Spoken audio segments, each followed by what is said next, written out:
આર્થિક રીતે પછાત વર્ગની યોજના મુદ્દે સરકાર લઈ શકે છે મોટો નિર્ણય। આર્થિક રીતે પછાત વર્ગની યોજનાઓ માટે આવક મર્યાદા વધારવા વિચારણા। આવક મર્યાદા વધારી 10 લાખ કરવા માટે સરકારે કવાયત ફરી શરૂ કરી।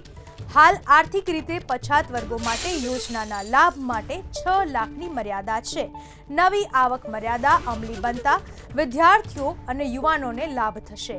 રાજ્ય સરકાર ટૂંક સમયમાં કરી શકે છે સત્તાવાર જાહેરાત।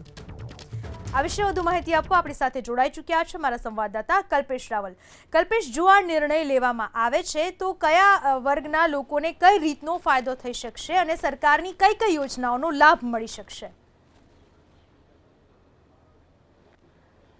પૂનમ, ઇકોનોમિકલી વીકર સેક્શન એટલે કે EWS જે આર્થિક રીતે પછાત, એમાં અત્યારે કોઈ પણ યોજના હોય એટલે કે મુખ્યમંત્રી સ્વાવલંબન યોજના હોય અથવા તો કોઈ લોન જોઈતી હોય, એજ્યુકેશન લોન જોઈતી હોય, તો એના માટેનો ક્રાઇટેરિયા છે મહત્તમ 6 લાખની વાર્ષિક આવક હોય તેને જ આ પ્રકારની યોજનાઓનો લાભ મળતો હોય છે।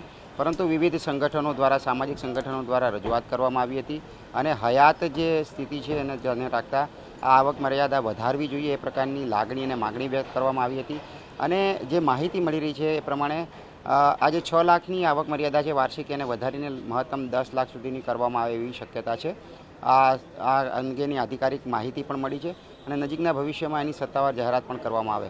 આમ કરવાથી ઇકોનોમિક વીકર સેક્શન કહેવાય છે EWS, એના જે પરિવારના વિદ્યાર્થીઓ છે અથવા તો જે લોકો છે એમને મોટો ફાયદો થઈ શકે છે। જી પૂનમ।